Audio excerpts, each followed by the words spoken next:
Hello and welcome to State of the Union. I'm Stefan Grob in Brussels.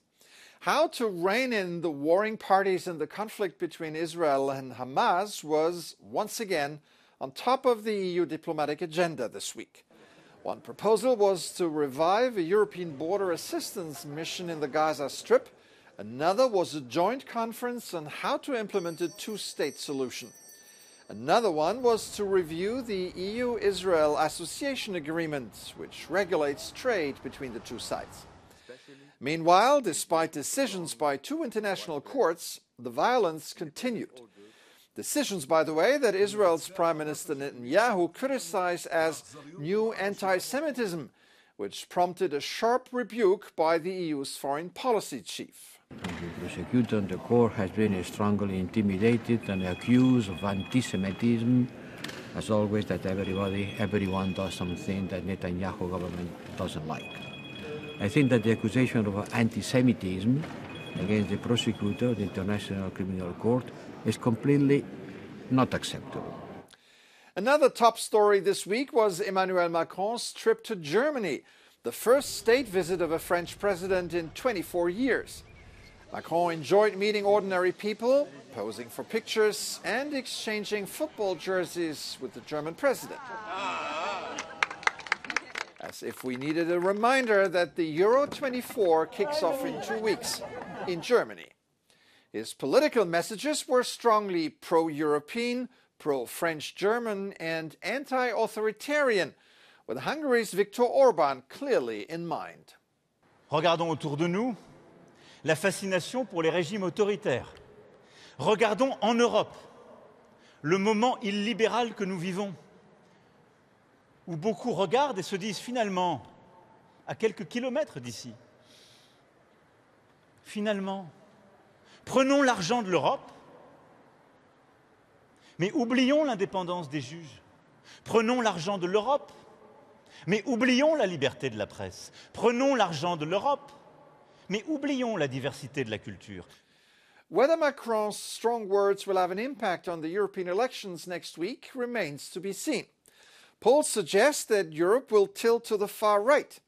Could this affect the EU foreign policy and diplomacy? Joining me now in our studio is Swen Biscop, political scientist at Ghent University and director of the Europe in the World program at the Egmont Royal Institute for International Relations in Brussels. Welcome to the program. Thank you. So you're out with a new book on EU foreign policy called This Is Not a New World Order. Europe rediscovers geopolitics from Ukraine to Taiwan. Tell us what exactly Europe has rediscovered. I think for a long time Europe forgot about geopolitics, and then suddenly after the Russian invasion of Ukraine we realized it's actually quite important to know where are the resources that I need to import, where are my export markets, where are my friends, where are my enemies, what are all the lines that connect them, because that creates specific vulnerabilities, so it's really key to know them. But maybe now we're overdoing it a little bit. Based on this, what role does Europe want to play? I remember in 2019, Ursula von der Leyen spoke about a geopolitical union. That's my point. It's really important that we know what our geopolitical situation is, but geopolitics is not strategy. You then still have to choose how do you deal with these geopolitical problems. Do you try to solve them by going to war? Do you try to solve them by offering an association agreement? So my feeling is the EU lost the narrative a little bit. We say we want to be geopolitical, apparently meaning we want to be more assertive. I fully agree, but assertive for what purpose? Now, governments come and go, but interests of countries never change. How about the EU? Did its interests change over the past 5 years? I don't think so. And one of our main interests that we should not forget is to keep the world together. With that I mean avoid that the world falls apart again in two rival blocs that decouple from each other, because that would be an economic disaster for Europe in the first place. And I think it's important that we remember that if we can avoid it, we try to keep the world together. And it's definitely not in our interest to launch a new global confrontation or a new global Cold War. In just a few days, Europeans will go to the polls again. To what extent will the outcome of the election change the EU's foreign policy position? very crucial is the composition of the European Parliament, because without a parliament you cannot make treaties. For example, China managed to antagonize the European Parliament entirely by sanctioning members of Parliament. What will be the view of the new Parliament on China? And will China be clever and say, well, those sanctions were against the previous Parliament, we have a new Parliament now, so we drop them? That would be my advice if China is serious about revamping the relationship. All right. Swen Biscop, political scientist and author of This Is Not a New World Order. Thanks for coming on the show today. Thank you.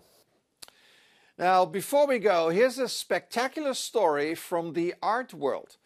At Madrid's Prado-Museum, a restored masterpiece by Italian Renaissance artist Caravaggio went on display to the public for the first time this week.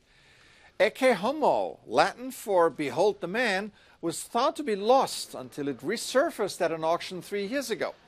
The priceless painting was mistakenly attributed to an unknown artist and almost sold for 1,500 euros when the Spanish government blocked the auction at the last minute on concerns it was actually a Caravaggio.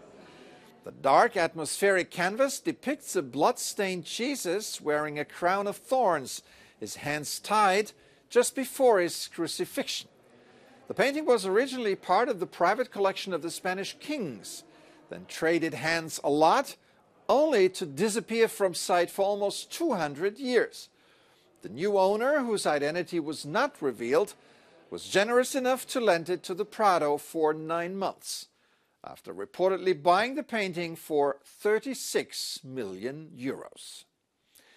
That's it for this edition. I'm Stefan Grob. Thank you for watching. Have an excellent week.